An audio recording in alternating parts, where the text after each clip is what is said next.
DaVinci Resolve 20.1 is here. It's available to download and install right now. It's actually been available for about a week, and I'm a bit late. But never mind, I'm going to show you what's new. Now, to get hold of this update, either jump directly to the Blackmagic support website and you can download it from there, or simply open up your version of DaVinci Resolve that you've got installed, click on DaVinci Resolve, check for updates, and then you can download it and install it. So, what exactly is new?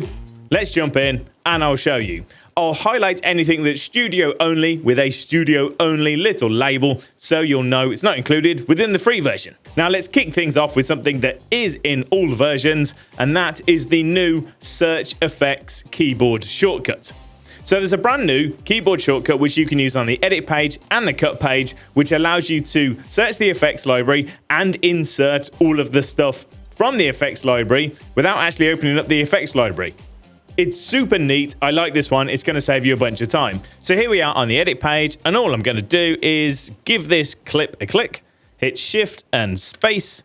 I get this new window appear, and if I search for something like my Magic Zoom, give that a click, that's an effect. So that's just going to drop directly on that clip like so.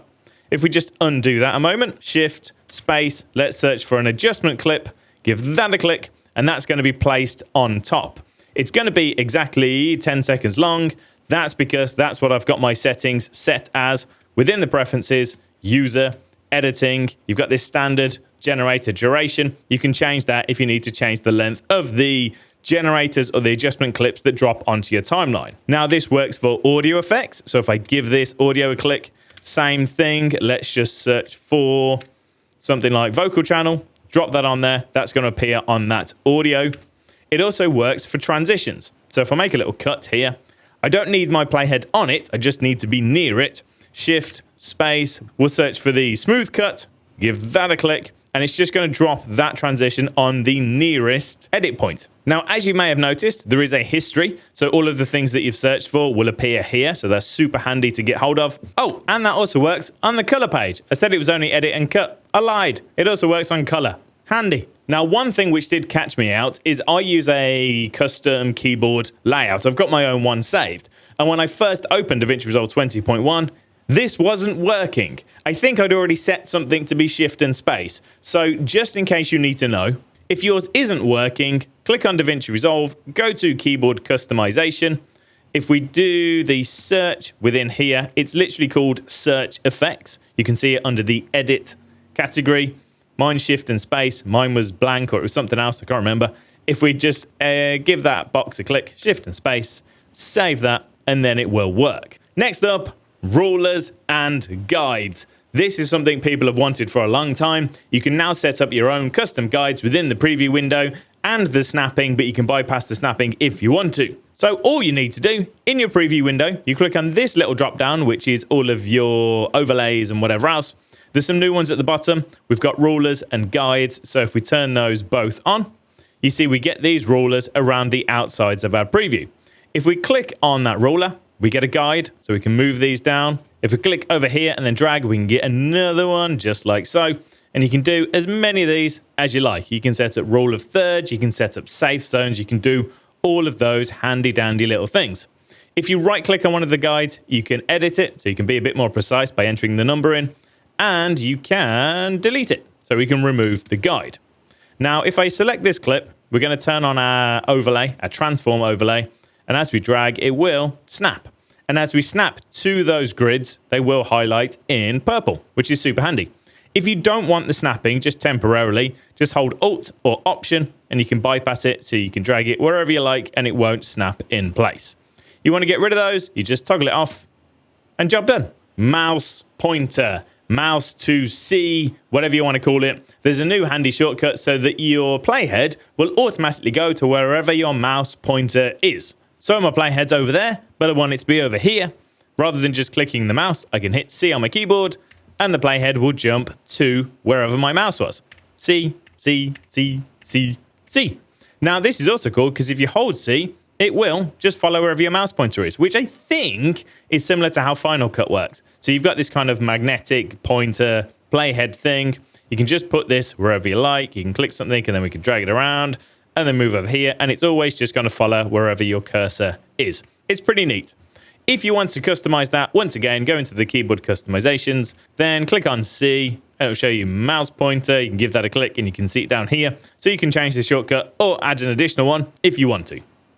Subclips on the timeline. So subclips are really handy. Subclips allow you to kind of create a section of a clip as a brand new clip. So usually this works on source, but now you can do them on the timeline and create a subclip timeline. Now, the easiest way to show you the benefit of this, well, it's just to show you. So let me do that. I'll show you. So let's mark in and out points with I's and O's, and then we can right click on the bar at the top. There is an option to create a subclip, or we've got the keyboard shortcuts of Alt and B, and it will create a new subclip within our current bin. Now, let me show you the actual benefit of that. Let's create a new bin so we can keep track of what we're doing. Let's say that this section here, I want to just mess around with, but I may want to revert back to the previous version if I want to. Or let's say that I'm really happy with this section and I may want to use it in a different timeline or a different location on the timeline, whatever it may be. So I'm just going to mark my ins and outs. I'm going to do Alt and B, which has created this in the media pool. Now I can mess around with this. We can delete things, do whatever we like, yada, yada, yada. Let's mess around with it. We'll go for a different thing. I'm not entirely happy with it, so I can just delete all of that. Grab this back out of here, right click, decompose, and now we're back to where we left off. Sticking with small but handy changes, there's now a consistent way to import only the audio or video from your source material. So if you're chopping something together and you only want to keep grabbing the video, you don't need the audio, you can do that consistently with this new dropdown rather than remembering to click in the right place or use the keyboard shortcuts. So I'm happy with this timeline. I don't want to mess up the audio, but I do want to drop in some new B-roll. So if I open up any of my source clips, there's this new little dropdown right here, and I have the options to insert video and audio, which is default, insert video only, or insert audio only. So if we insert video only, that will stay consistent. So then I can grab this clip and it's only going to import the video, or this one, or any of these. These all have audio attached, but we're only bringing in the video. If we want to do the opposite, we open one up, change it to insert audio only. Now if I grab this, it's only going to bring in the audio. So you can just set that accordingly. It is important to remember to come back in and just toggle it back if you want to get both. Because sometimes you just need your audio, which leads me nicely to this video's sponsor, Audiio. Audiio.com has a massive selection of music and sound effects which you can download and use in pretty much any project. The Audiio Pro license gives you access to their entire music and sound effects catalogs, plus access to some of their really smart AI features, like my favorite, Hans AI. Simply describe the scene that you're working on or the music that you like. Hans AI will search the entire music catalog to find you the perfect tracks. Give one a click, you get a bunch of other suggestions, download them, insert them into DaVinci Resolve, and you're ready to go, having saved yourself a bunch of time. And that Audiio Pro license is available for just $59 for your first year. Simply click on the link down in the description below to head over to Audiio, then use the code ALEX70 at checkout when subscribing to that Audiio Pro license, and you'll get your first year for $59. Nice. Right, DaVinci Resolve 20.1. What's next? Improvements to the Keyframe and Curves editor. This is the new Curves editor which appears on both the edit and cut pages they introduced in DaVinci Resolve 20. Now, I'm actually a big fan of this new editor. I really like it. Some people seem less enthusiastic about it, but they have made it better with various little improvements. We've got improved behavior, more consistent easing, improved curved editor for active curves, ease locked parameters, as well as a few others. So I'm just going to show you what I'm most pleased with. One, curves within the keyframe tray, the keyboard shortcuts to switch between them, and better easing. Now, the first thing is this keyframe tray on the timeline. So you click this Show Keyframe Tray, and it brings up all of your keyframes across the bottom. We now have the option to also have a look at the curves instead, which is super handy. Now, you switch between the two using these two little icons, but if you open up the keyboard customization, and we just search for toggle keyframe curve. So you can actually set a keyboard shortcut. I've set mine to Shift and C. So then from the edit page, I can do Shift and C to jump between the keyframes and the curves. Now let me just show you in practice how I actually use this. So I use this for my vertical videos. At this point, we'll add some keyframes, and then I need to move over a bit. So we'll do that on the preview like that. And then we play forward a bit more. And now we need to move to show something else. So then we'll just hit a keyframe, play forward a bit. We'll do this on the preview, move this over. And as you can see, as we're doing that, it's adding our keyframes and our curves across the bottom. Now, I do that really quickly, and then we get all these different keyframes. Now what we can do is highlight them all, right-click, you get the curves editors. We just go to ease in and out, which didn't work before. It always got confused as to where the curve should be, and you ended up with curves in the middle, and it didn't really work. You had to do them individually. Now I can do that really quickly, and now we've got nice curved keyframes that look like that. From here, we can come along, grab these, move them around if we want to, just adjust the timing for individual keyframes and curves, mess with the curves like this, or we can jump into the full curves editor up here, which you access by clicking on keyframes, pop that out, put that on a separate window if we want to, while still having the curves down the bottom, jump between the two. It's just nice and handy and fast, and yeah, I like it. Right, this one's a teeny one, but if you work online, you're always grabbing images and whatever else, you're going to really like this one. There's now support for WebP images. So I remember this was a big thing with GIFs. People wanted GIFs, then you could do GIFs, and then WebPs kind of came about, and it was really annoying to download an image and find out it's a WebP and you wanted a JPEG or a PNG. It's now not a problem, mostly. So I've imported this WebP image. You import it in exactly the same way as anything else. If I grab it and drop it on my timeline, it will come onto my timeline. Now, there's a bit of a bug, I think, at the moment, because they always come in onto your timeline as one single frame, which is not particularly handy. What you can do is just highlight it, Control and D to bring up the duration. We'll go 15 seconds and change, and now it's actually usable. An alternative way to get this to work a bit better, grab your WebP, drag onto your preview, you get this little window appear. If we do place on top, it will place on top and it won't be one frame long. It will actually come in properly. So we don't know why it's only one frame, but that's a little workaround. Or another alternative, use your keyboard shortcuts. So if I highlight it and then hit F12, it will appear properly. For some reason, just dragging it, it comes in teeny tiny. Don't know why. There you go. Images automatically update.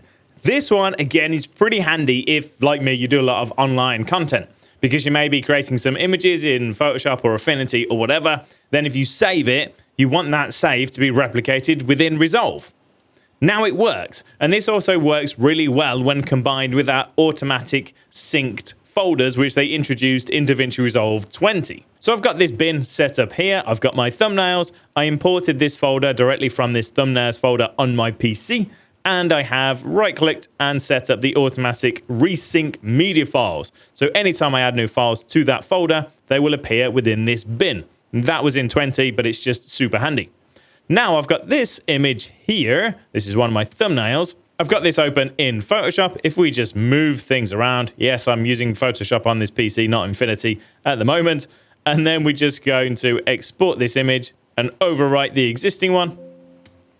If we jump back into DaVinci Resolve, just give it a sec. There you go. That image has now updated. So previously, it would have kind of cached that. You'd have had to get rid of it and do the whole thing again. Now it will automatically update directly on the timeline. Next up, downscale to timeline resolution. This one to me isn't that interesting on its own, but it has interesting implications, which I'll come back to in a second. But it will be useful if you're running on slightly older hardware, which can sometimes struggle, especially in Fusion. So currently this is a 1080p timeline, but if I open this footage up, we're going to right click, open in the Fusion page. This is going to be the actual media source resolution. This is going to come in at 4K because that's what the video is, even though we're on a 1080p timeline. If we open up the project settings, the little cog or gear in the bottom right-hand corner, we go to Fusion, there is an option to downscale to timeline resolution for timeline clip compositions.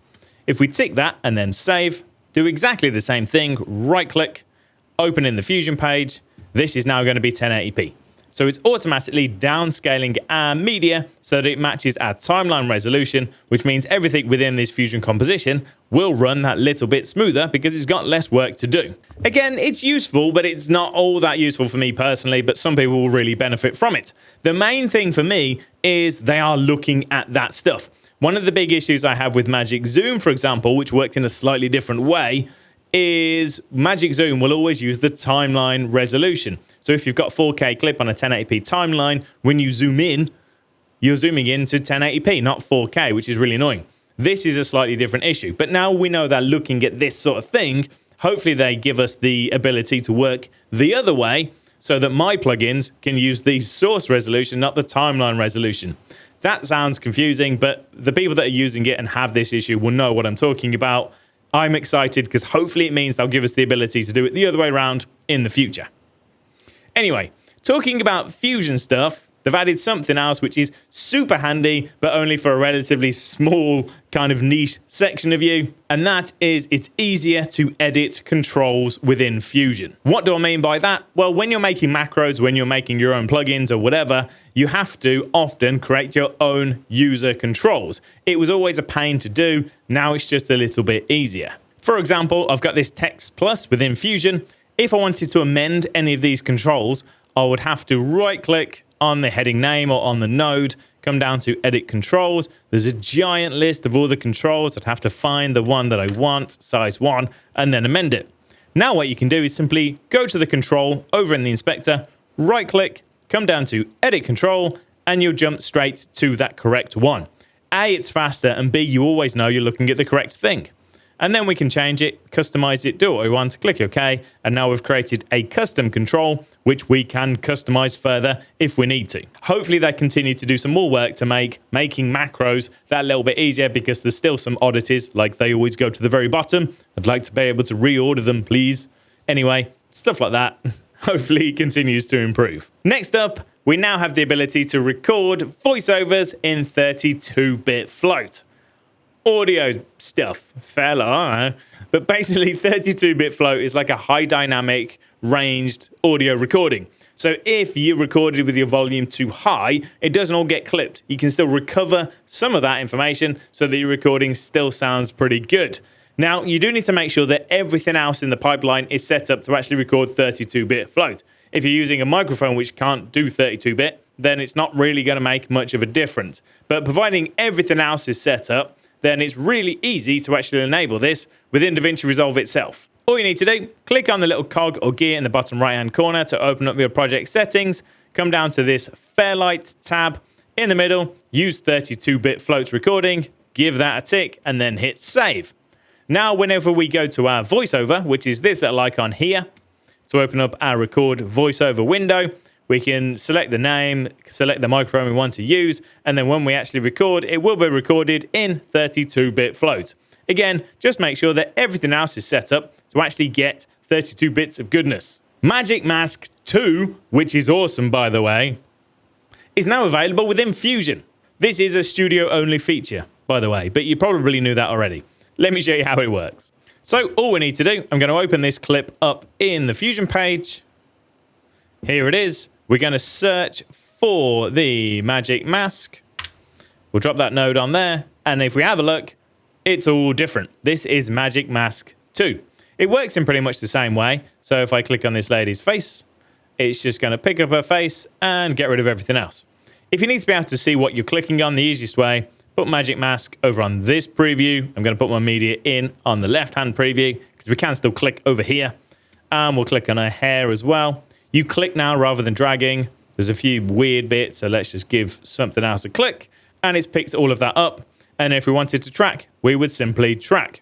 That's on faster. Let's change it to better to see if it does a better job. Generally it does. Done a really good job here with the hair. We can refine the range. We can add and remove strokes, do all the things you'd usually do. And then if we hit track, it's just going to do our Magic Mask tracking just like that. We've got a little bit of weirdness going around the hair. That's the refine edge. We could tweak this, but overall, if you have a look, it's doing a pretty good job. Next up, we have a couple of studio-only color page additions for me to whip through really quick. And we're going to start off with the color tone diffuser. This is really nice. It's basically an effect which brings up the shadows and it adds like a low contrast sort of diffused look. It's reminiscent of what you'd see in the old days with film, and it's a look lots of people kind of go for, especially in photos. People kind of bring up the shadows and go for this low contrast sort of look. You can now do it all using this single new effect on the color page. So I've got a new node here. Here's my base image. I'm going to use my little shortcut and we're going to search for the color tone diffuser, which I've already done. So we'll drop that on there like so.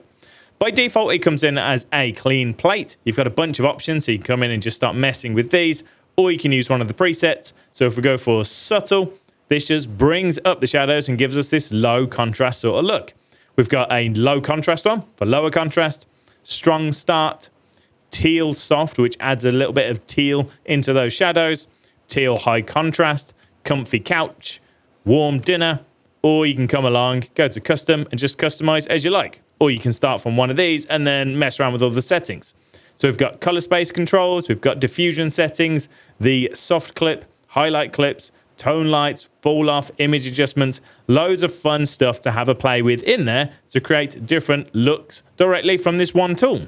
I haven't had enough time to really figure all of that out just yet, but I like it by the looks of things and I want to have a little play with it. So stay tuned for a future video. On a similar note, split tone. So split toning is when you add different colors to the highlights and the shadows effectively. They've added a dedicated tool to allow you to do exactly that with a little bit more control. So once again, let's just search for split tone and we'll add that onto this node.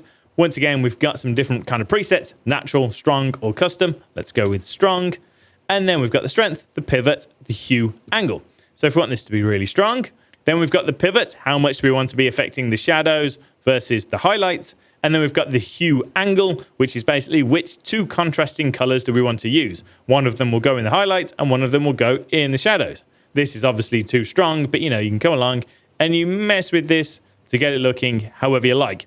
This used to be only available to do within the Film Look Creator. Now there's a dedicated split tone tool instead. And talking of the Film Look Creator, they have added the strong and natural presets within the split toning within the Film Look Creator as well. Now, on the color page, there are some others as well, so let's run through these really quickly. The first, they've added the ability to add grain to skin when using face refinement. And lastly, they've also made some improvements to both the light rays and the glow effects. They've added some atmospheric controls that you can mess around with and secondary glow within glow. So jump into those if you want to have a play. So I think that pretty much covers most of the things I wanted to cover. Of course, there are still things I haven't talked about. They've changed Smart Reframe, so you now have some additional options rather than just controlling everything. You can set it to either be pan only or tilt only. There's some shortcuts for enabling and disabling clips, some shortcuts for zooming in and out of your timeline. There's a bunch of stuff, so just have a little look to see if there's anything important that I missed. I think that's about it though. Let me know your favorite features. Let me know your thoughts and feelings down in the comments section below. You'll be seeing a bit more of me on YouTube over the next coming weeks. So we're back to making more regular videos. So hopefully I'll see you around. Take it easy. I'll see you next time.